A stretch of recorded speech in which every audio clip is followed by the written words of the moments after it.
Hey, it's Alex from Los Angeles. And this is Karan from San Francisco. Welcome to Movies That Shaped Us, a journey of self-discovery through a shared love of film.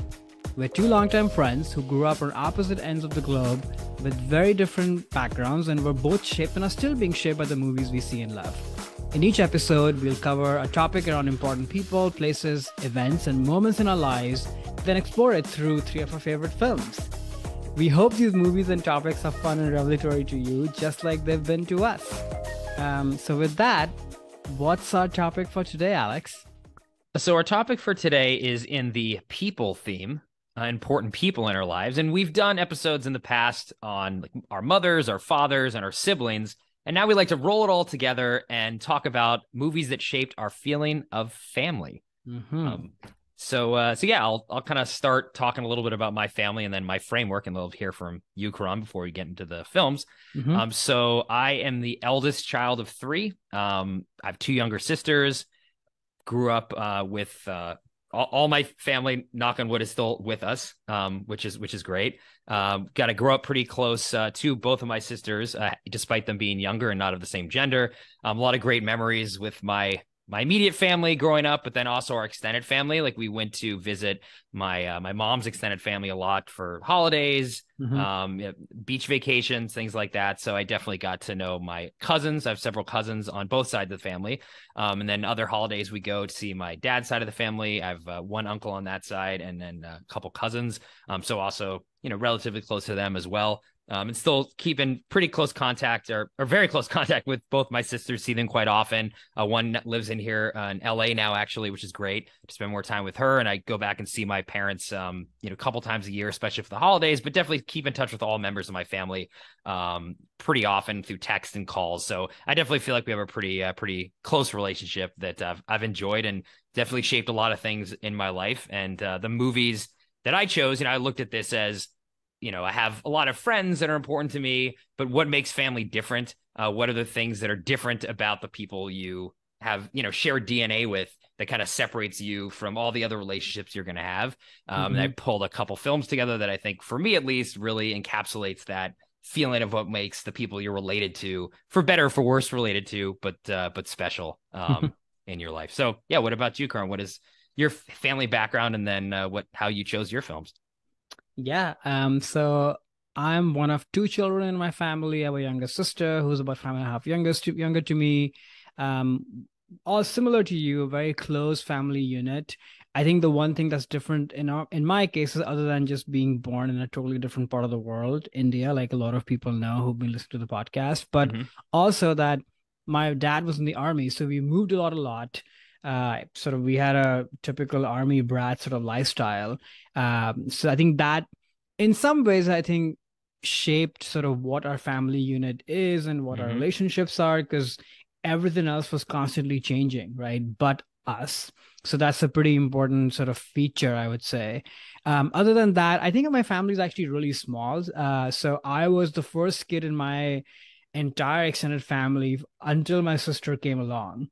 And then I have one other cousin, and that's sort of it. I have aunts and uncles on my dad's side, but my mom is the only child. So I will say, like, growing up, my two aunts and my grandmother on my dad's side, and then as well as my mom's parents, they were definitely sort of part of our sort of nuclear family, if you will. There was very much kind of part of it. A part of it is because we already got along well, but also sometimes when my dad would get posted where families weren't allowed, we actually stayed in Delhi, which meant we had a lot more shared time with my aunts and my grandparents and such as well. So to me, especially growing up as a little kid, like, they felt like they were very much part of kind of our main family. Of course, as we grew up, we sort of went separate ways and lived in different cities, but coming back to Delhi and spending time with my aunts and my grandma especially was always sort of a thing we did. And they're very dear to me and such. So yeah, that's sort of my family. In terms of my framework for this, kind of similar to what I've done with other relationship episodes that we've done, that these are movies that sort of capture various themes that I hold near and dear to myself when I Hmm. think about family. So that's what, hopefully comes to life. It's themes, it's experiences, it's emotions in these relationships. And like you said, for good or for bad. Right. So yeah, excited to get into it. Great. Yeah. So why don't you kick us off and go over your number three film that shaped your feeling of family? All right. So my number three is Meet Me in St. Louis, directed by Vincent Minnelli, starring Judy Garland, Margaret O'Brien, Mary Astor from 1944. Quick log line on this: young love and childish fears highlight a year in the life of a turn of the century family. So I put this movie on my list because to me, this movie kind of represents the warmth of family just hanging out and being together. I really associate that with my growing up, that sure we were doing, adventures and activities, and frankly moving to a different city every few years was an Hmm. adventure in itself. But I think what I remember the most and what I think of the most when I think of family and home is just the four of us, and often just my mom and my sister and I, if my dad was out at work, Hmm. hanging out, cooking, playing board games, running around the house, watching movies, listening to music for hours and hours, and kind of dancing around the whole house. Hmm. So I feel like this movie really captures that sense of warmth in the mundane.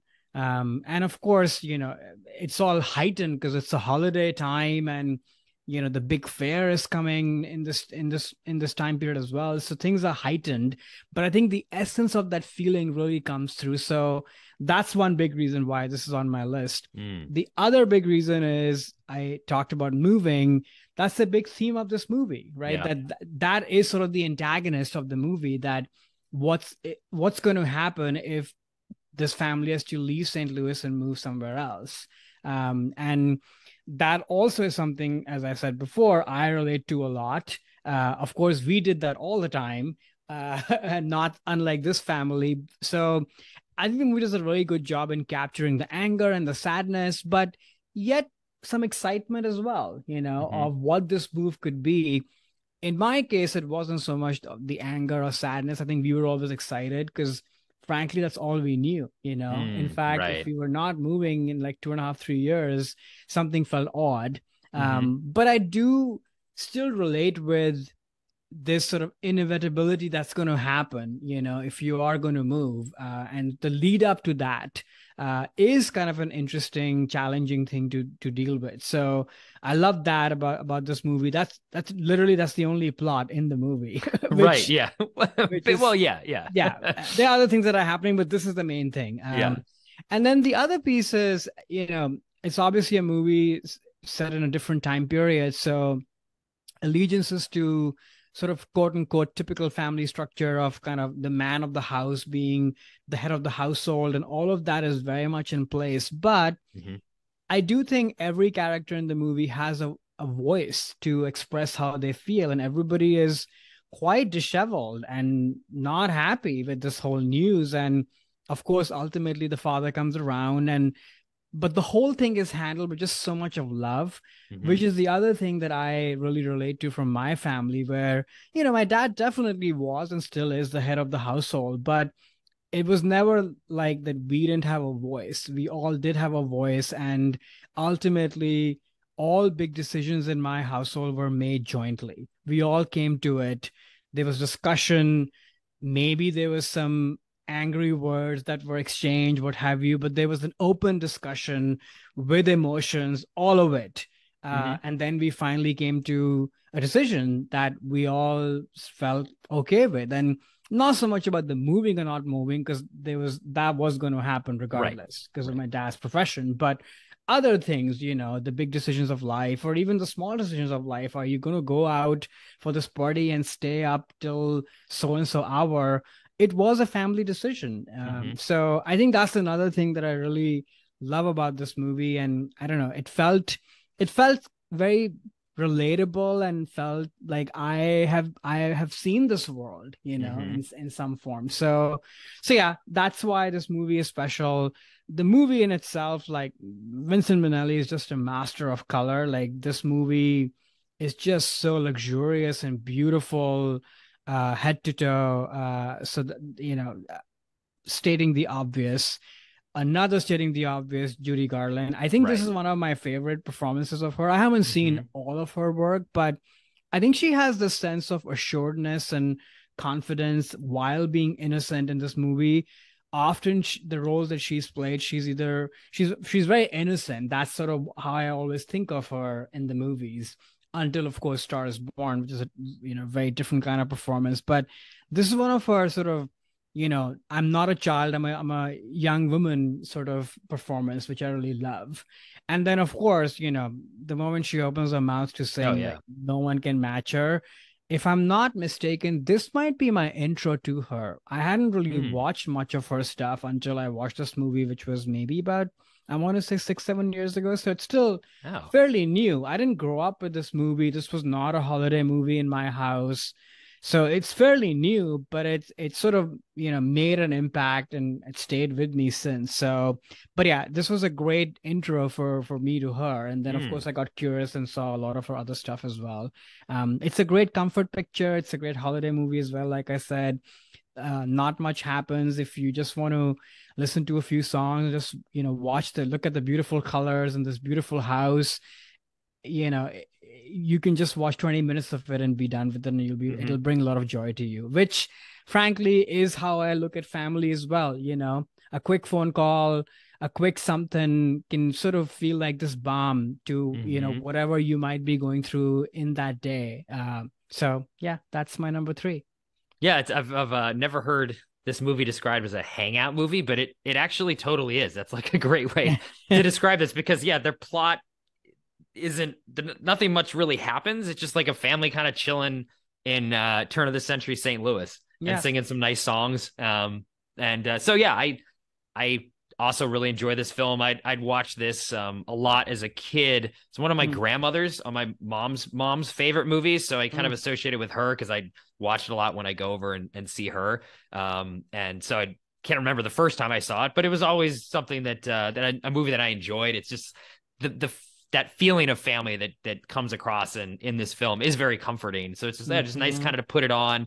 Great songs, the trolley song's a classic, and obviously Have Yourself a Merry Christmas. Like Oh, those are yeah. great songs, and Garland does a fantastic job in them. It is interesting too, like with the because I was looking at this time I watched it around. It's a lot about like the family roles, and it is definitely one of those like very traditional am I not the head of this household scene where like the Right. dad has to say that. He has a lot of daughters that typically in these types of movies too, like Sound of Music or Yeah. Mary Poppins, two films we've talked about in past episodes. It's that same sort of like, am I not the dad? Am I not in control? Even though, yeah, they're not really in control because they capitulate to everyone else in the family because it is like at the end of the day, it is group decisions that happen, even though the fathers in these situations like to think that they're in charge, but really they're not actually in charge. Like they do what their kids want at the end of the day, which I thought was always kind of fun. It was interesting too, just seeing this with like the kids in the film too. Like, what is her name? Trudy, right? Was Yeah. she yeah? Who I think was like Oscar, like one of those when they had the kid Oscars, they gave her like one Right. of the kid Oscars. But that scene at Halloween where like the kids are like, yeah, let's just burn stuff and like punch people in the face and throws things at stuff and throw like a fake body in front of the tracks just to see what'll happen. Like, man, like kids back then, I mean, you think kids now are bad. These are like bad kids. It was like, what? I'm like, come on, where are your parents? Like, what? You're literally starting bonfires in the middle of the street. I just thought that was kind of funny and like kind of cute and sort of how innocent things were back then. Where, yeah, you could like Halloween was just about like throwing sand in someone's face, and that's like a fun thing to do. It's like I don't think Goodness. anyone ever these days would get away with that. No. Um, That segment Funny. is the oddest like segment in the whole movie. Yeah. It almost doesn't belong in the movie. But It's just like a slice of yeah, life, I guess. Back I then, like that's guess just what maybe this kids is how it did. was. Yeah, there were no phones. So, hey, if there are no phones, might as well cause like a major traffic accident. So maybe thank God for phones. But yeah, I mean, the movie, everything you said, like I definitely second. It's a great film, classic Technicolor musical, like one of the best musicals. Even though, again, it really isn't much of a plot. No, It's just, oh, do we move to New York? Oh, we're not going to go to New York. End of plot. But like that's fine. It's a chill that's hangout fine. movie. I love that. Just I'll now think of this movie always as a hangout movie in the future. I love that description. So yeah, it's fun rewatch. I definitely, if folks haven't seen it, highly recommend. Meet Me in St. Louis, especially around this time of year. I think you're Yeah. right. It's a good holiday movie. Good, get together with the family and throw this thing on. So glad I watched it again Good. for this Good. great Yeah. film. All right. What is your number three? My number three film that shaped my feeling of family is The Royal Tenenbaums from 2001. This film is directed by Wes Anderson, written by Wes Anderson and Owen Wilson, and starring Ben Stiller, Gene Hackman, Owen Wilson, Luke Wilson, Gwyneth Paltrow, Danny Glover, Bill Murray, and Angelica Houston. A lot of people in this movie. Stacked cast. Yes, definitely. The IMDb plot summary: the eccentric members of a dysfunctional family reluctantly gather under the same roof for various reasons. Okay, I guess that's true. So I put this film on the list because for me, I think what this film does very well is demonstrate how family can impact your life in both negative, but then also positive ways. Royal, who's Gene Hackman, he's the Royal Tenenbaum of the title. He's the patriarch of the family, who wasn't really that good of a father to his kids, and then eventually left the family. And even though they weren't divorced, they essentially were for all intents and purposes in terms of how the kids were affected by it for like 20 years. And then in a way, like now as an old man, he realizes the error of his ways, I guess, or at least just wants his family back. As an old man, we don't really know exactly why he makes this decision. So then he pretends that he's dying to essentially force his family to come back together, which, the guy is not a good guy. And he never really fully redeems himself, but I think that's almost what makes his character so interesting. But again, what I think this movie does very well is demonstrate first all the pain that he caused his kids. So the beginning of this film, they're known as like a family of geniuses. Each one has a specific talent and thing that they do very well. But because of things that he does or that happen to their family, they kind of lose it. So he leaves. He tells the daughter, Margot, that, oh, you're actually not really that good at writing plays. Like, this isn't really that good. And that kind of drives her off of the genius path. And the brother is in love with his adopted sister. And then when she gets married, which again is some family issue, then all of a sudden he can't play tennis anymore. And then his other son, played by Ben Stiller, his wife actually dies in an auto accident, and it definitely drives him up the rail. So these are all things that are how family can hurt you or cause you pain more than anyone else. Which, because you have this strong bond, anytime that it's you're closest to these people, so then they can hurt you the most, I think, in ways that are intended and unintended. But what's great about this film is then Royal comes in, and it sort of shows the other side of it. When he pretends he's dying, everyone moves back into the household. So they're all living in one roof again. And then they start to kind of heal themselves, but because of each other. Royal's able to provide that sense of loss and allow his son, played by Ben Stiller, Chaz, to grieve the loss of his wife for really like the first time towards the end of the film, when their dog unfortunately gets killed, and Royal comes in and gives him the replacement dog and just gives him a shoulder to cry on. And he has this line where it's like, oh, I've had a really rough year, like, which he admits for the first time in this film, like how much pain he's in. And that really helps heal him. And again, his father was able to have him do that. His father also gave advice to the son who was in love with his stepsister by just actually admitting. He finally admits to his father what he's feeling. His father sort of doesn't judge him actually, and it's like, look, like maybe this is just something that happens. Like, I'm not going to tell you no, I'm not going to tell you yes. But I think that really helps Richie, who's played by Luke Wilson in this movie, again heal at the end. So I think what this movie, again, shows is how Royal, coming back, even though he doesn't have the best intentions, is able to reunite the family. And then with his wife, he never gave her a divorce through all this time apart. And she then, I think, was never able to move on herself. Like, she never remarried. even though she has a suitor who wants to marry her, but she can't because she's already married. And at the end of the film, he gives her the gift of, hey, look, I'm giving you a divorce. Like, I should have done this a long time ago. You can finally move on from all the hurt that I've caused you. And again, helping her out, even though he's the one that caused all this pain in the first place. And then I think the movie represents this really, really well at the end of the movie in kind of two ways. So he does, even though he lied about being sick, the movie does end with him passing away. And the last scene is the entire family gathered together as one family unit at his grave and finally united. And you really feel that they are, a real family again, and they've repaired all those wounds. And then a great epitaph on his tombstone. There's a line earlier in the film about what he wants. So he's looking at a grave and sees someone died like in the heat of battle or something. I forget what it was. And he's like, that's a great thing to have on a tombstone. And then you see on his tombstone, it says like Royal Tenenbaum, I can't remember the years, but like died tragically rescuing his family from the wreckage of a sinking battleship. So it's, which, is sort of apropos to what he did. I mean, he caused the trauma. But he also was the one who did save everyone in the end of the film. And again, to me, I think this represents the bonds that you have with your family are for better or for worse. These people can hurt you the most and cause you to go off and, very dark times in your life, but they are the ones who really can save you more than anyone else at those times too. Just like Royal did, again, even if he didn't do it with the best of intentions. So I always think of this film when I think of family, the good and the bad of it. I think this movie, all the folks in this movie, the actors do such a good job of feeling like a broken family. Like you can tell that they went through a lot together. They do feel like a family unit. Gene Hackman, just another fantastic performance. He comes up a lot in this podcast. I'm starting to realize as an actor who just consistently puts in great performances. But I think this is one of his best, as he plays like kind of a scoundrelish character who doesn't really redeem himself, but is able to gift all these things to his family in the end. So I just really, really like this film. It's interesting too, going back. It's one of Wes Anderson's earlier works. It definitely does feel like a film of a filmmaker who's still trying to like figure it out, a bit young. It doesn't gel together in the same ways that some of his later films do when he's really hits his stride. But for me, is one of my favorites. I saw in theaters when it came out, and just the film is great, still holds up really well. And definitely always think of family. I think of this film.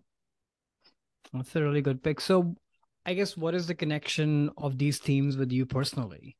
Oh, well, I mean, I don't want to get into specifics on the ways that, I think I've been negative and positively affected by my family. But just to say that, yeah, when I do think back on my life, the people in my immediate family, especially, those are the ones who, when I'm at my, lowest times, like they're the ones who can help me in the same way that Royal's able to offer that. Again, even if it's unintended, just the things that they can do can really help. And then, unintended things that also can hurt. I've obviously been in fights with my family various times, or they've done things that have really hurt me. But at the same time, they're also the ones that could come and heal things too, like Royal does in this film. Not that I'm comparing anyone in my family directly to Royal Tenenbaum, because again, I think he's kind of not a great guy, but definitely loves everyone in his family. You can tell that, and that's something too that I feel is important in a family as well. That you do feel that there's that love there, even if they're hurting you unintentionally or intentionally sometimes. That's always still there, and that's something in this film. I think you really get that sense that these folks do love each other. I mean, I guess. Between Gwyneth Paltrow and Luke Wilson in a way that might be a little inappropriate because they're step siblings and they're actually in real romantic love, but still you definitely get that sense. Yeah, more than a little. This is an amazing movie. I agree with everything you said. I think the thing that really struck me on this viewing was how great Angelica Houston is in this movie. I mean, everybody's amazing, and it was really moving to see her and what role she's played or not played as a mother during this whole time. Because, I kept thinking these kids were very, accomplished at a very young age. She's pretty accomplished too in her own way. But for whatever reason, well, I guess we know the reasons. I think the way she was hit by the trauma of whatever Royal did, she couldn't really be a present mother for any of these kids either. And that almost felt to me like contradictory, because otherwise She seems very much in control of her life. She's successful at whatever she does. She's that empathetic, warm person. Like when called upon, she does care about her kids, but it's almost like she's been in a haze this whole time Mm-hmm. while all of this stuff has happened to her kids. But then I love the chemistry that she and Donald Glover have. Like Yeah, when yeah. when he comes in, you start to see her kind of blossom in a different sort of a way.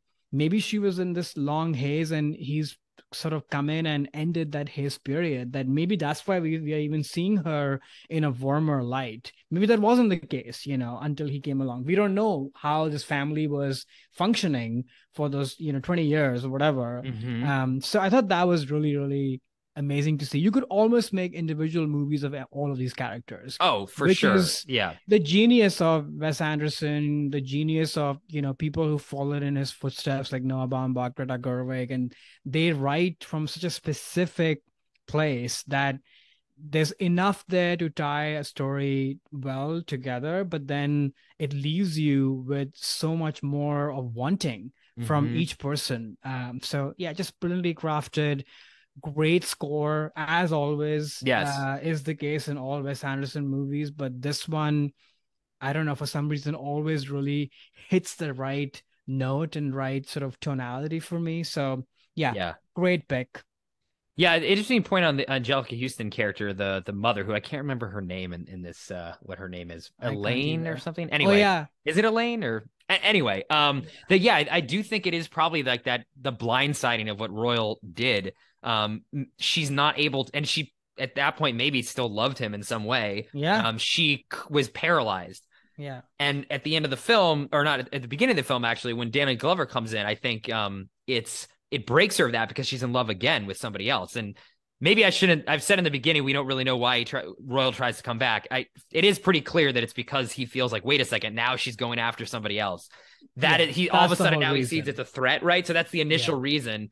Even though I think it's a lot more to that that Royal finds. But yeah, I think it's the love kind of snaps her out of it, and then the gift at the end that Royal gives her of like, look, I'll get a divorce now. You can finally be happy, move on. That's where again she can be the mother again. Because you're right, like it seems like she's not being a very effective mother to her kids all through this time period. I mean, they're all drifting apart, going on these Mm-hmm. crazy, adventures, but not in a positive way. No. And she's not there to help them. Like she's not there. And I think too, maybe it's Royal because Royal's the one who caused the pain. He's the only one that can really heal it for Also all these that. folks too. And that's why when he does come in and start making up for the things that he did, I think, or at least being a father for them for the first time in their lives, I think that's what helps all of them.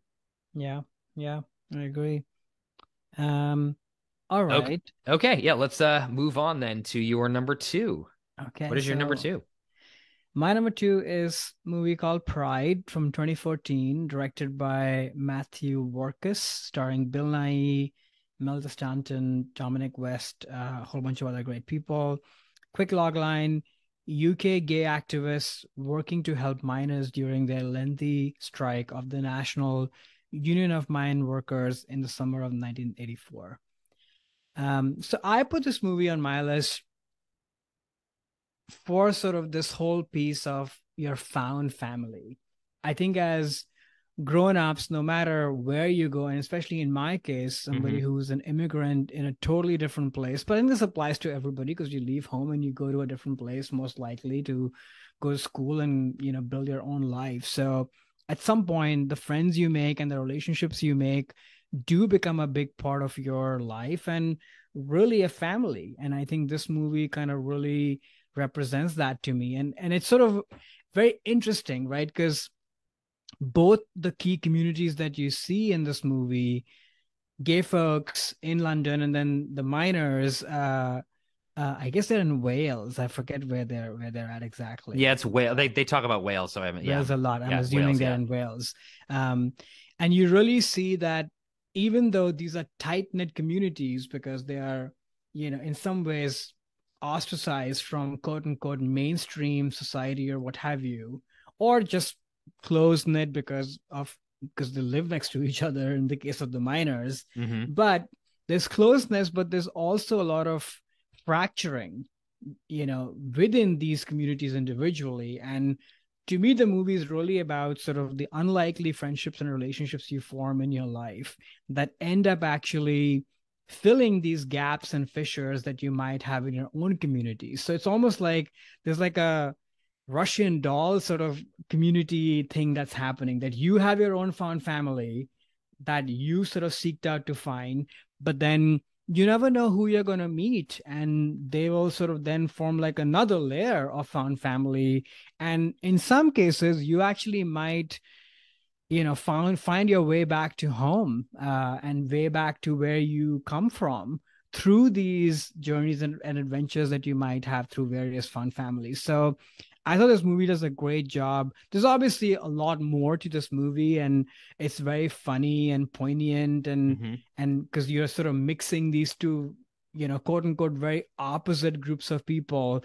But I think it also highlights, at the end of the day, we're all actually more similar than apart. It really celebrates that. It doesn't get sentimental for the most part. The coming out scenes and the difficulties, folks are having, they're shown, but you don't have the dialogue. It's usually sort of masked by music and such, which I thought was very smart. Because otherwise, this movie becomes something totally different if it's Mm-hmm. sentimentalized. It is sentimentalized in some instances, but overall, I think this movie just moves at a great pace. It's rooted in love of community, and it underlines that whole principle that communities are also family. And they can push you, they can annoy you, they can challenge you, but ultimately you are better for it. So yeah, that's my number two, Pride. Yeah, so this is a film I never heard of before. And it was funny, like putting it on within like the first 4 seconds, they're playing like the Solidarity Forever song by like Pete Seeger, and I'm like, okay, this is a movie for me. Like immediately, I'm like, okay, I'm gonna love this movie. Like done. Like you've sold me on it within 4 seconds. And I thought this movie was great. Definitely hits on a lot of I guess I'll say values that I hold really close to me. Mhm. And I thought this film was fantastic in that, and it really was showing how your DNA and who you are inside defines like a certain family, but Mhm. the other family that is not who you're related to is your class. Like I wouldn't use the word community. I'd use the word more like your class of people, and how you're Like connected a to them. tribe. Yeah, your tribe, but I would say social class or economic class Mm. is who you are connected to, and how that it does bring people together, and there is that solidarity and that bond between people of the same class, or in this film, yeah, they're of the same class, but they're also both two groups of communities that are put upon by the government in charge. Like this movie was in the 80s under Mhm. the tyranny of Margaret Thatcher, and I think they both of these groups, both the miners who were getting their jobs basically threatened because Thatcher wanted to close all the or not all of them, but a lot of the coal mines in England during the time to break the backs of the unions because she didn't like unions. And then obviously the gay community too was facing a lot of setbacks. And I think once they both realized that, oh, we have common enemies, like the police is both our enemy and Margaret Thatcher is both our enemy, like we should be look like at our similarities and not so Mhm. much of our differences. Which is just a really powerful message, and that is a family. Like Yeah. your class is a family. You define yourselves by your own experiences. Like the experience of these miners, even though it was all the way up in Wales, there are a lot of things that are similar to the communities in London, the gay community that was feeling a lot of the same, types of oppression, obviously in different forms. But there are all these scenes where it's like, oh, or mentions of characters saying like, oh yeah, the police beat me up for this, and like, oh, the police beat me up for this. Oh, okay, great. Like the police are both our enemy. Let's do it. Let's kind of come together. And I think that there's even a line in the film about one of the gay activists is saying like, why support gay rights and no one else's rights? Like we should be Mhm. supportive of everyone Right. who is in solidarity with us. So I thought that that message is really, I think, really powerful. Definitely speaks a lot to me, and it is about that family outside of your your DNA, who you do share a connection to. And sometimes a life experience is, and a lot of times you're in the same class too as your family. But I think this movie was super powerful, and a story I didn't know about. And it was true story. I mean, yeah, there's some characters in here that are created, as such. Right.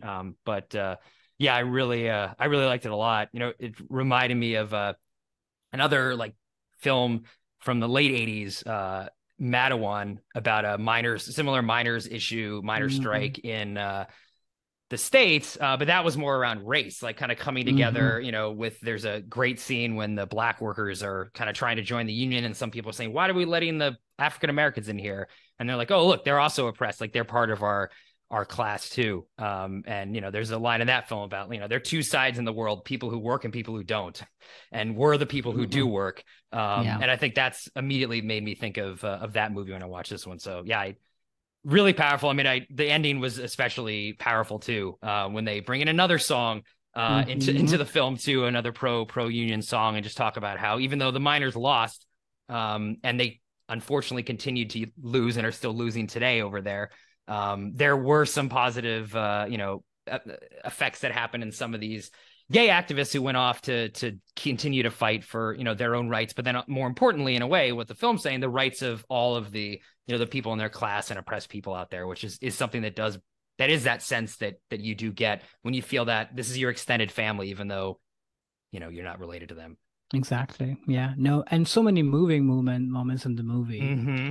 I watched the movie a few times and I was tearing up at multiple points in this movie because and again, like you can screw this movie up pretty easily, I think, and that it's done so deftly, and it feels intimate and personal, but is also beautifully made. Like, you get a whole sense of space and place.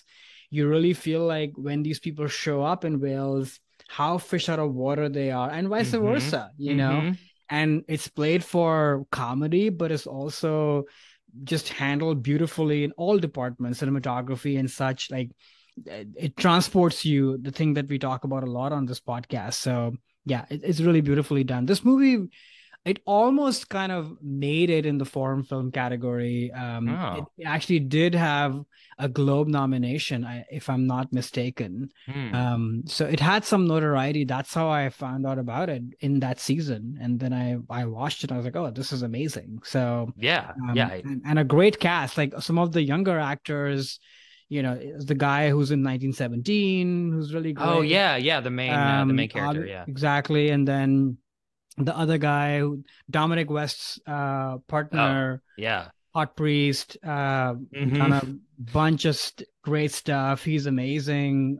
So great cast. Obviously, Bill Nye and Imelda Staunton are always amazing. So yeah, great. Yeah, I'm so glad you liked it. No, I really did. Yeah, and just especially like the bookends of those two songs, which I mean, I don't know if the filmmakers intended this necessarily, but both of those songs speak to like this message of the movie of, finding similarities fighting for other people that, are connections that aren't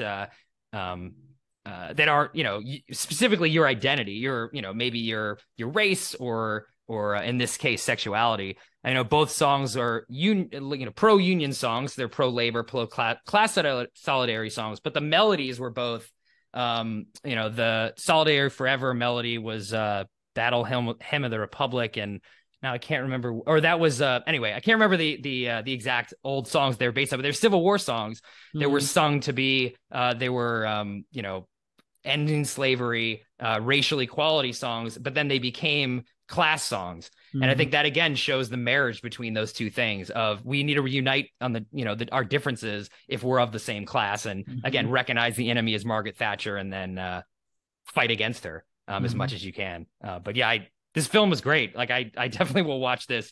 It'll be on a rotation for me for sure. I really enjoyed it. And I just had never heard of it. I don't know why it didn't kind of break through as much during that award season. I'm not sure what else was around, but really liked it.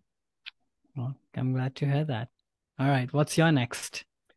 So my number 2 film that shaped my feeling of family is The Godfather from 1972. This is a film directed by Francis Ford Coppola. Al Pacino stars in it, along with James Caan, Marlon Brando, Robert Duvall, and Diane Keaton. I mean, I think I'm kind of stating the obvious here, but I said Never the heard cast. of this movie. Yeah, I said the cast. And I'll tell the IMDb plot summary as well. The aging patriarch of an organized crime dynasty in post-war New York City transfers control of his clandestine empire to his reluctant youngest son.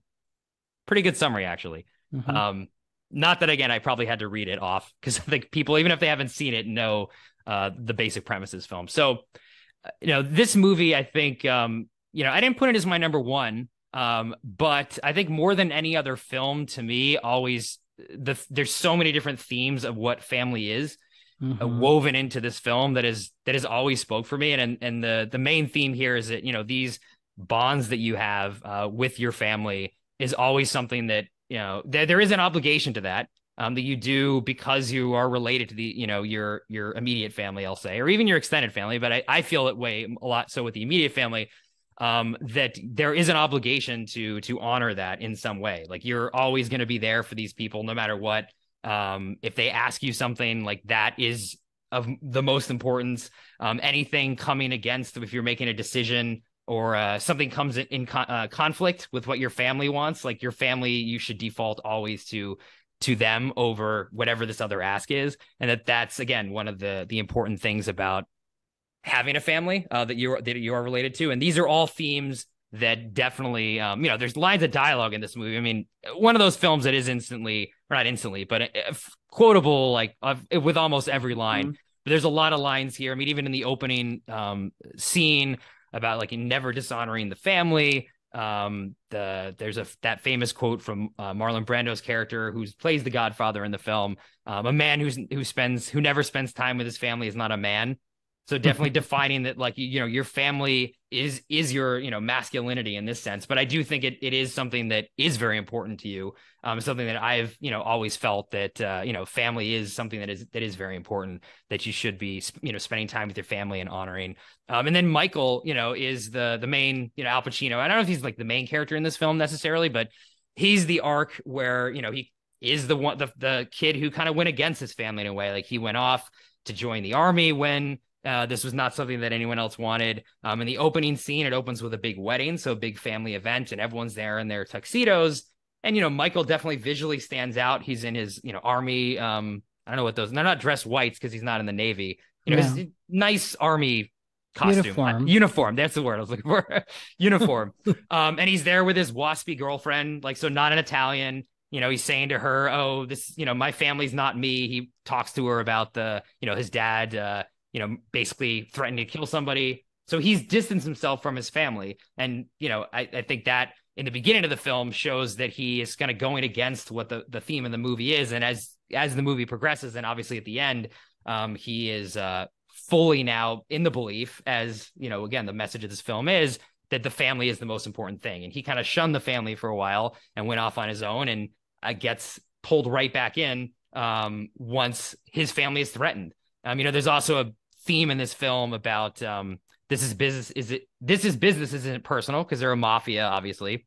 This comes up a lot, but I've always taken this as, that's a theme of maybe what this family's believing in. But Michael makes all the decisions he makes in this film for personal reasons. Like, the reason why he then decides to join the family business and basically become a mobster and inherit his father's place is because his dad was shot. And that is all that once his dad is in danger, that is something that is very personal to him. And he makes all of his decisions based on that. So he's doing it in at least in this film, for the love of his family and for the love of his father. He's constantly asking, is his dad okay? He makes the ultimate sacrifice by committing a murder, which is something he never thought he would, do outside of the army, and then going away to Italy for, I think it's like a year or two, basically giving up his girlfriend, giving up his entire life. He sacrificed all that because he wanted to make sure his dad was okay by killing the people that were trying to kill him. So when he's put to that test at the end of the day, like, even though he did shun his family through all that time, like, he stepped up. And that is definitely something that, I think is very important to a family, knowing that your family will step up no matter what for you, even if it is something illegal. I don't know if I should say that on the podcast, but that they would kill, I mean, maybe again, I shouldn't say that on the podcast, but that they would go against things that they never thought they would do, but they're doing it for the love of their family. And that is what Michael does. And then, he has that other famous line towards the end of the film when he's already, decided to inherit his father's business to his brothers, basically yelling at Fredo saying, you never take sides against the family. And now he's inhabiting the ethos and the I guess morals, values is probably a better word, values of his family that he shunned for probably a whole portion of his life, because of maybe he was just didn't want to be partaking in the business, who knows, but he kind of does that full circle into, nope, I am basically replacing my father when he actually does pass away, and doing what needs to be done because it is the family. And obviously they use the term family here to refer to the crime family as well, but it's clear from Michael's story arc that this is he means his actual like immediate family. And so again, there's a lot of other themes in this film too, but they all in a way tie back to this notion of family every time I see this film. So I had to, even though it might be maybe the greatest film about family, I didn't put it as my number one, but I had to include it in here. And you can also comment it on a meta level too. Francis Ford Coppola, this is in a way kind of like a family for him too, behind the camera. Right. He cast his sister. His dad did the score for the film. His daughter, Sophia, plays the son of Michael at the end of the film in the baptism scene. So he's involving his family around him when he's constructing this film. And, a lot of his other films too deal with family as well and themes. But I mean, this one is, I think, more personal to him because his family actually was immediately involved. So yeah, I mean, again, a lot has been said about this film. So I don't need to kind of get into more details other than the family themes. But I do think this is one of the greatest films. I mean, if your Aliens came down, it's a give me 10 films. Right. This and its sequel will definitely be in there. And I do think Al Pacino's performance in this might be some of the best acting I've ever seen in any movie. I mean, especially that scene where he right before he decides to kill the cop and the other gangster. I just can't. The performance is maybe only topped by himself in the second film. But again, one of the greatest performances and one of the most amazing ending shots in any film as well too. But so yeah, for me, when I think family and about what that means and that you would do anything for your family, which is something that I definitely feel like Godfather had to be discussed. Yeah, I mean, what could I add that hasn't been said about The Godfather? But I hadn't watched it in a while, and watching it again in prep of this podcast was just such a riveting experience, It's a long movie, but you're in it from the very beginning, and every department is firing on all cylinders right from the wedding.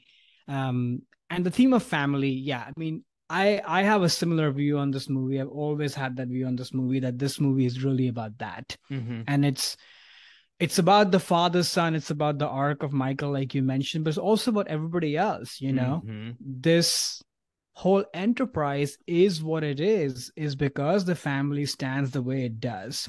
Even lesser vocal members of the family, like Vito's wife, mm-hmm. they all have a role to play in this. The older son, James Caan's character, who gets killed, he has his own role. And you see that interwovenness of family and business right from the opening wedding scene, where Vito is doing all these deals and people are coming up to him for various things. And then he's like stepping out, attending the daughter's wedding. Then he's back in. It's all interwoven. We are thrown into this mix mm-hmm. right at the beginning of the movie. And it sort of builds and basically makes that statement that this whole enterprise, this whole business is nothing if the family is not standing together. And that's when you see the family in peril. When mm-hmm. people from the family like Fredo or James Caan's character and such are acting out and are trying to sort of do what they think is right and not thinking in the interest of the family. And that's precisely the reason, to your point, why Michael is the only suitable heir to all of this, because he can think in the interest of the family and make that his own and sort of keep that legacy going. So yeah, it's just so brilliant. So brilliant. Yeah, I actually hadn't seen this film in a number of years either before rewatching it for this. And Mm. every time I see it, it strikes me with how amazing it is and how I just want to be in this world. And I immediately then watch two and three right after it because I just you want to live in this world. And the third film not that great, but the second Right. film is, I mean, arguably even better. Um, Which but is like unbelievable that how can you top something like this? it's yeah, it's insane. But yeah, I agree with what you said too about the different family members. I think as well, like the dynamics here seem so Yeah. real. Like Sonny, who's James Caan's character, he acts like a brash older son who just sort of expects everything to come to him because he's the oldest. And you can tell he's been like, treated differently and specially all growing up. And Fredo is some with the guy who's always trying to please everyone because he's like the Right. middle child in Middle a sense. child. All these people are the actors put forth performances that seem so real, Mhm. like they are really a family and related to one another. And you don't really even you understand where they're coming from immediately because you know where they sit in the Yeah. family structure. It's just, I mean, again, I don't know how it's like these things where it's like, how does a movie like this come about when it's like the screenwriting's great, the acting is great, the directing, everything comes together. And it's like, wow, this feels so natural. Like it's like you're Totally. watching a real family go about their not so great business. I'm not, Yeah, gonna say no. the what they And do is even great, but though we know how troubled the making of this movie was, it mm-hmm. basically fell apart like 1,000 times. And Yeah. so, yeah, that in itself is kind of a miracle that this is the outcome. No, that's true. It's funny actually how you look back on so many films that are like the 10 best movies ever made, and they all not all of them, but a lot of A times they lot have of them horribly are. troubled productions.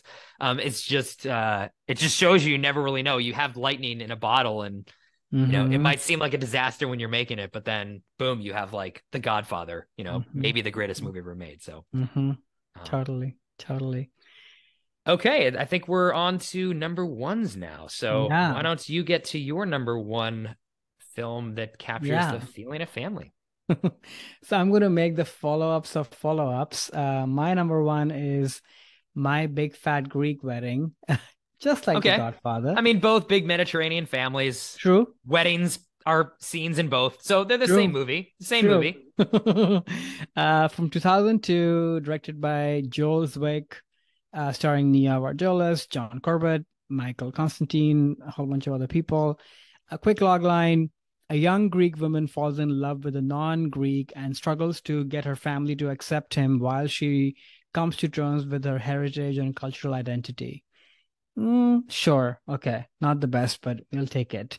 Um, so this movie is on my list, other than just being like a family favorite. Like we all watched this movie on repeat many, many times just growing up. But I think personally for me, this movie represents how the chaos and love of a family all sort of lives in the same space. I don't think my family, is loud or crazy the way this family is. It's all exaggerated. I don't know if any family is really like this. Right. Probably not. I Yeah. doubt it. Right. But that's not the point. I think the point of the movie is that we all have complicated relationships with our parents and with our siblings and with our second cousins and whoever, and they're all smothering us, but they're also in some ways like holding us back to realize our own dreams. But in the same vein, they also end up helping us in our own journeys and helping enabling whatever path we end up taking. So in some ways, it does harken back to what you were saying about Royal Tenenbaums. Like it is the things you do and don't as the leaders of the family that impact what is going to happen with the kids. Sometimes in spite of themselves and sometimes because of themselves. So I think this movie treads that line beautifully. It's hilarious, over the top, uh, even annoying at some times, but it's, I don't know, in my mind, in my family's mind, like this is totally emboldened. And there are moments, which are exaggerated, but there's like real depth and emotion behind it, which is like when the father says, why you leave me. It stuck with me throughout my entire life. My sister and I, we would laugh at at this movie specifically also because we saw a little bit of our dad in this dad who would, from a place of wanting to maybe be right, but also really just protect his kids and protect his family, kind of go overboard on things. And then watching how my mom or other members of the family, like my aunts and such, intervene in clever ways to make things happen. And then ultimately, it is the dad who, you know, makes that great speech at the daughter's wedding and buys them a house. Hmm. Arguably, the house is exactly next door to his house. Hey, well, it's a free house. What are you It's gonna a great house, do? but it's one of the sweetest moments, and then all the hilarity and Andrea Martin, Babupsi, all of it. I'm here for it. So I don't know. It's exaggerated, crazy, but it I think it has a lot of love and comes from a real place of the chaos and eccentricities that families are. So yeah, that's my number one, my big fat Greek wedding. Yeah, no, I think in terms of coming from real place, I mean, you definitely can tell like Nia, who starred in the film, also wrote it and based on a like a one woman show that she did about her own upbringing. It feels Mm, very, very personal, but at yeah, the same time, very universal as well. I mean, totally. this film, it's a Greek family, but it really is any kind of son of an Yeah, immigrant family, I'm sure. I mean, that's why this movie was such a gigantic runaway blockbuster hit, yeah, because especially in the United States, I think a lot of families could relate to this with, oh, my dad from the old country or whatever, and crazy cousins and things.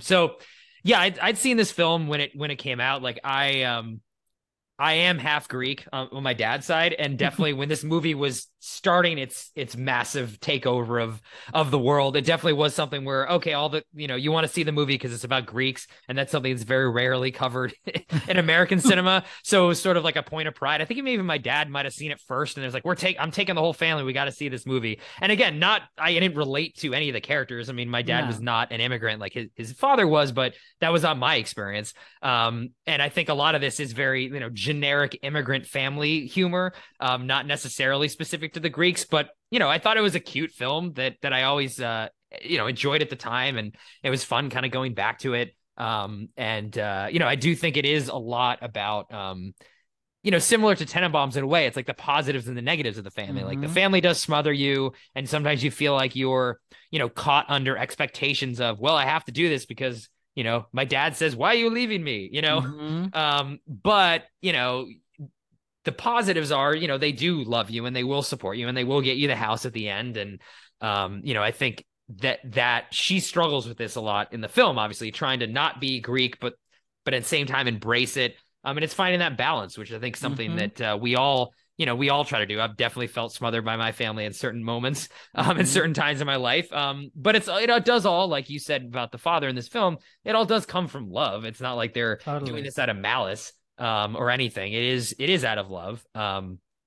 So I think this movie, that's why it was such a big hit, because it does speak to all these big universal themes that I think everyone, or not everyone, but most people maybe can feel about their family, even if they don't have, immigrant parents from Greece.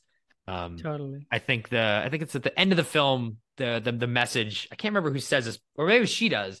It's probably from her play too. It's like, wherever I go, whatever I do, like my family's always going to be here and a part of me. Like I can't kind of get away from this. So Mm-hmm. I have to kind of embrace it, but at the same time, start my own path and do my own thing, which is, definitely something that, that I've felt over the years too, of like, yeah, my family's always going to be there, which is a good thing.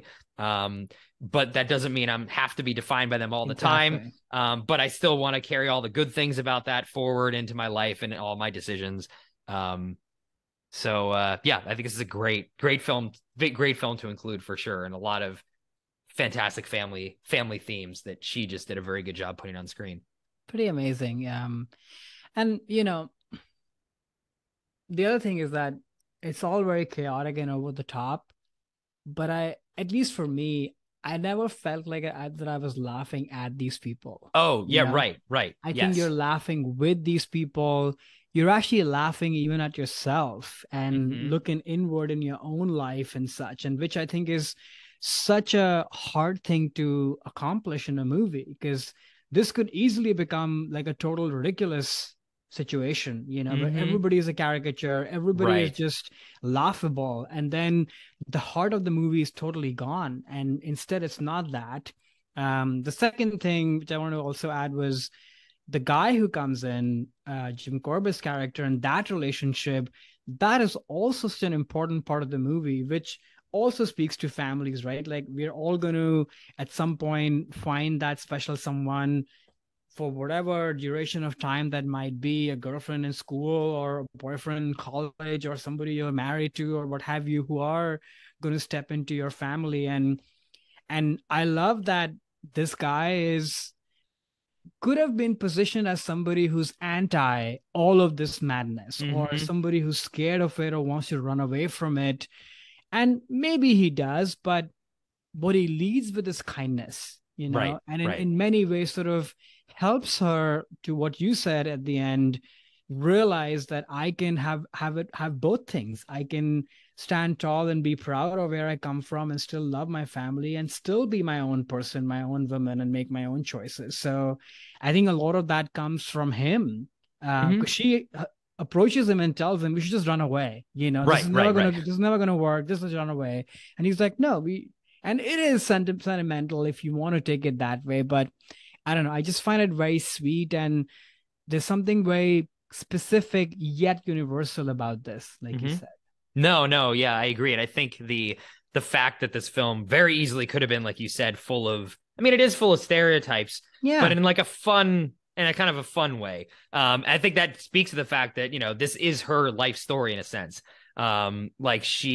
Like Nia did have, you know, she was married to, you know, some waspy guy outside of the Greek community. Unfortunately, they got divorced 10 years later, but this is based on that story. And she's able to write from truth and her own experience. And I think that's why this comes across as not mocking any of these people. They just No. feel like real life, yeah, caricatures, but not in a negative way. And I think that's something that's very hard to do. And the easiest way to do that, though, is to come from truth. Yeah. I remember reading something at the time. She tried to get this made into a film for a very long time, and it wasn't until, you know, Tom Hanks's wife, who is Right. Greek, like allowed her to do it. But a lot of the feedback originally was like, yeah, we want to make this, but like, let's make it all Hispanic people because Right. that sells better. And it's like, yeah, well, that's not her experience. Like that still might be No. a great movie. And, you know, you get someone with a Latin background to do it. Great. But you can't just kind of slap that on top of a film that is so personal. And I Mm-hmm. think that's why those things work so well in this movie, because you can tell, oh yeah, this is just her life. And yeah, this is silly. And some of the stuff does feel like, you know, caricatures, but oh, well, like it's coming from a good place. Um, it's a fun movie. Yeah, I think it's great. The sequel, not so good. Oh God, no, And not the good. TV show should not be mentioned. Um, Oh, I but didn't even know there was one. yeah, my big fat Greek life. They recast his character, but it was everyone else was in from the movie was on the TV show at some Oh, network. I want to say it was CBS or NBC. It lasted for maybe like half a season before it got canceled. Not good. Um, does not work in a sitcom format. But this oh film boy. is very great, and you know, definitely one of the most famous sleeper blockbusters of the last like 20 years. Cool. Wow. Didn't know about the TV show. Well, And gonna don't stay watch it. away. Yeah, No, I'm gonna stay don't away try to from find it. Yeah. Don't try it. to find it. Okay, so let's move on to my number one now that we've done yours. So my number one film that shaped my feeling of family is The Addams Family from 1991. This is a film directed by Barry Sonnenfeld, starring Raul Julia, Angelica Houston, Christopher Lloyd, Christina Ricci, and a couple other folks too. The plot summary from IMDb: con artists plan to fleece an eccentric family using an accomplice who claims to be their long lost uncle.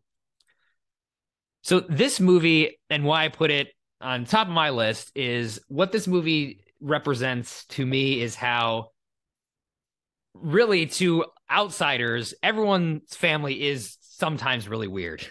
You have your own inside jokes that no one else understands. You have your own things that experiences or ways of showing affection in a family that maybe someone else might feel odd. And it's just a reminder that, you know, familial love is something that is kind of weird to other people because they're not in your family, and they don't they might not understand it, but it is still it is still familial love. So, this movie is based on Charles Addams cartoons that he did. And then there was a television show as well. So this is a film adaptation about a very weird and eccentric family, like the plot summary states. So you see that they express their love in very odd ways. The kids, Wednesday and Pugsley, their fun playtime together is they try to kill each other, like literally, like Pugsley is in an electric chair, and Wednesday's getting a giant cleaver to cut him up or something, and that's how they express their sibling love to one another and what they do with one another, which again seems very odd to the outside world, but to them, look, this is just normal. It's what the Addams Family kids do. And then Gomez and Morticia, the parents, are definitely have a very you can tell they really love each other because they're always telling them that to each other, but they're expressing it in ways that are sadomasochistic, to put it mildly. And again, like that's the way that they express love, and it might seem odd to others, but they all share this really dark sense of humor. They not only all the things I just talked about, but they have a sequence in the film where they play a game called like Wake the Dead, and they go into their backyard where all their extended Addamses are buried, and they hit all the gravestones with a shovel to try to wake them up. Like, this is super weird, but the movie and the way that they're showing this, you could tell this family really loves one another and is a very, very strong family unit. And I think this again, what this film shows is this family has a strong connection. They don't have other friends. You don't really see Pugsley Wednesday out at school or bringing people back. The only other major characters other than the villains that they do show in this film are the extended family, and they show up, and it's all the Addams cousins and uncles and what have you, and they're all super weird too. So, and then they all bond over that. They have even a dance sequence with like the dance of the brotherly love, and it's all these things that are very uniquely Addams. And I do feel that, not to this extent, because this is definitely over, exaggerated, but every family does have their own ways of doing things. I certainly feel like, my family, there's inside jokes and things that I'll share with my sisters or even my parents, and that people were like, I don't get this, or they might think it's kind of weird, but hey, look, it's just what we have. Might have family traditions in the way that the Addamses do that seem kind of dumb to other people. But it's the way that we show love. I mean, even, the scenes where they get kicked out of their house, and they're in the hotel, and Pugsley like crawls into the bed with like Lurch, their butler, and you can tell this is just a very tight family unit that all they're trying to do is protect one another and stay a tight knit family. So like, again, to me, I think this represents all those things. Everyone is their own kind of Addams in a way, right. Even though not too as weird as these guys are. But I had to put this at the top of my list. I saw this on VHS as a kid, and movie I watched a ton of times as a kid. I really liked it. Sequel's even better than this one, but this one deals more with family in terms of the plot than the second film does. But which actually, even the plot itself, right, is about family. So right. Fester, who is Gomez's brother in this film, at least in the comic strips, I think he's Morticia's brother. But anyway, his brother is been lost, and this imposter, someone comes back claiming that he's Fester. The family believes it. And actually, this is the real Fester, which is the twist in the film, but he got amnesia, so he thinks he's not. Right. But the very end of the film, he is like the scene where he's basically has to choose between his foster mother and his actual, even though he doesn't really know it even at the time, his adopted family, I'll call it that. And his foster mother is a real jerk to her. She's always putting him down. She's always scolding him. She's babying him. These are all like negative family feelings. This is not using him really to get money. You're totally right. Yeah, totally using him for this whole scheme. So she's a bad family. And then Fester, even though he doesn't know it, chooses the Addamses because even though they have suspicions in the beginning of the film, they treat him like he is the long lost brother of Gomez. They immediately invite him into the family, and he feels that love, and that's why he chooses their love, which ends up being actual family love, over the quote unquote love that his stepmom is showing him, or adopted mother is showing him, and ends up, basically sending her away with lightning or some hurricane or something, basically killing her. I think she dies in the end. I don't know. They don't really make it clear, but yeah, he kills her basically and chooses the Addamses. So that again is why it shows you the strong bonds that you can have, even if you have amnesia and don't think this is your real family. There is something deep inside you that you feel that connection, which, I definitely do when I, meet extended members of my family that I've maybe never met before, but it's like all of a sudden you feel that close connection because there is something, some sort of DNA there is DNA that unites you on some level. And there's that special feeling, which I think this movie captures really well too. So the plot even kind of speaks to this theme. But yeah, had to put this as number one over The Godfather. Might be crazy, but No. I think the Addamses are a better, at least a more healthy representation of a family than the Corleones. I'll say that at least. Yeah, I think that's a fair statement. Yeah, though they do kill people too. They do. Yeah. um, yeah, I'd never seen this movie. Obviously, no Addams Family. I'd watched the TV show, at least episodes of it, growing up with my sister, and we used to really enjoy and laugh. But somehow never watched the movie. So it was really fun to check it out. And I love what you kind of took away from it, because I don't think I was taken away that feeling from it, even though it was there subconsciously. I don't think I'd vocalized it in that fashion to myself. So that actually is really spot on. And sort of the movie clicks in my head a lot better when I view it from that lens that, yeah, every family is sort of weird and its own sort of insular unit. And in fact, to push that notion a little further, that is sort of the mark of the DNA that you share. And sometimes you find more of that match with the people that you grew up with. And sometimes you find them with strangers, which sort of goes back to kind of my, found family point. So, but it is really about that sort of weird DNA that you have and the people that you bond with. And yeah, there'll always be people who might judge you for that or may not feel as connected with you, and that's okay, and that also doesn't stay for permanent, for if I can add that, because people are also changing. Sometimes people you didn't get along with, whether they were in your family or not, over time you actually might find common things with them. So in some ways the familial unit is not a absolute thing, it's a very fluid thing. There are people whom you feel close to, and at a certain point, and at another point you may not. So I think this movie kind of touches on that too. Plus, it's very funny, great casting overall. Oh yeah, I should have called that out. Fantastic. Another Angelica casting. Houston movie on your list today. Hey, you're right, actually. Yeah, she's a better mother in this film than Tenenbaums, True. at least. Like, Morticia's a very is a great mom and wife in this. But yeah, I didn't think about that. You're right, two Angelica Houstons. Yeah, very she's great in this movie. I can't see anybody else as that character but her, because she has this kind of gravitas and quirky sense and kind of weird and odd and intimidating, but also very warm and loving, which is sort of how I see Angelica Houston as well. So it's sort of perfect casting in my mind. Yeah, you're right. Like her and I think Raul Julia too is like Gomez. It's just something about the way that they portray these characters. There is that warmth there to them. And I think, too, the film, even though these characters are, weird, even in the world of this movie, like their neighbors are just like normal people, that you don't get the sense the movie is like kind of calling them out on it or like treating it like they're not the butt of the jokes. No. Similar to like the My Big Fat Greek Wedding.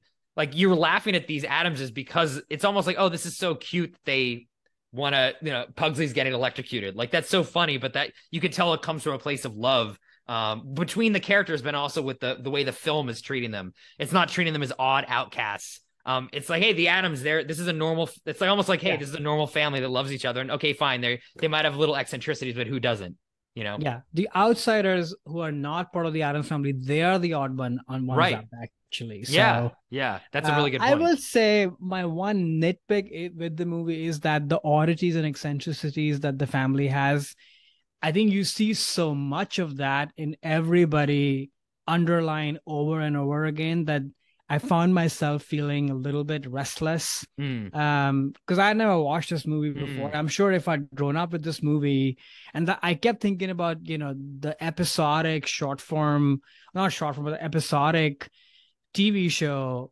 where it's the gags are very contained, everybody's odd. For that duration of time, I can totally take it. But for this duration of time, the oddities kind of felt like, yeah, okay, I get it. Everybody's odd. And that's the point. I get it. So that's sort of my one slight nit on No, I can see that. I think that's why, I mentioned the sequel is much better. It's funnier. It's actually a better film. I think this movie's weakness is that the plot isn't really that strong or It interesting. kicks in much later, And yeah, until then you're just hanging out, and I'd love right. that, but it kind of gets repetitive after a while. Exactly. Yeah, it's just kind of like gags and things happening. Again, like you said, I love hanging out with these guys, but there isn't like that plot throughout the film that's kind of holding it together until kind of the end. You're right. So, you know, that is why I feel the second film, which if you like this one, I highly recommend Addams Family Values. Just again, one of those instances of sequels better than the originals, much like Godfather, actually. So there's a connection between these two. But that film has a much stronger plot that goes through the entire film, and it's more plot driven as opposed to this one, which I agree is very much gag driven for a while and premise driven. And then they're like, okay, well, let's do something with this plot for the third act and have the plot really kick in when they get kicked out of their house and, you know, Fester kind of takes over kind of thing.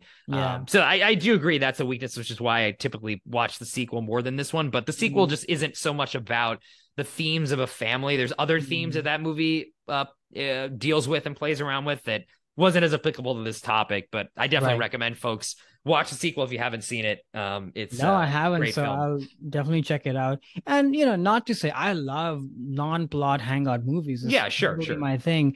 I think the point is that the movie is too self-aware of that these are gags, right? Oddities that. So when you smell that self-awareness, I think that becomes a bit of a drag. They could have totally not have any plot and just kept it as it is, but if it wasn't as self-aware, then I don't think I would have even questioned it. But that said, still a super fun movie, very well done across the board, you know. I think Barry Sonnenfeld's first film, I believe. And he just does a great job with it. But so great. So what movies didn't make your list? There's a couple of them. Two Alexander Payne films actually about Schmidt and descendants. Godfather Part 2, but I felt odd talking about Part 2 and not Part 1. Flirting with Disaster and Meet the Parents, two actually Ben Stiller films, and Magnolia. Oh, good picks. Some that I had on my list were Notting Hill, not a family movie entirely, but there are pieces of that are sort of familial to at least me. And that was it. This was a close one. Oh, interesting. Well, all you listeners, I hope you enjoyed yourself on this episode, enjoyed the discussion, maybe thought of some films that you used to watch with your families, or at least reminded you of your families. Please like us, subscribe to our podcast, and please put in a review, because all of that really helps us just find more folks like yourselves. And, you know, if things don't work out, just put some Windex on it. There you go. That's true.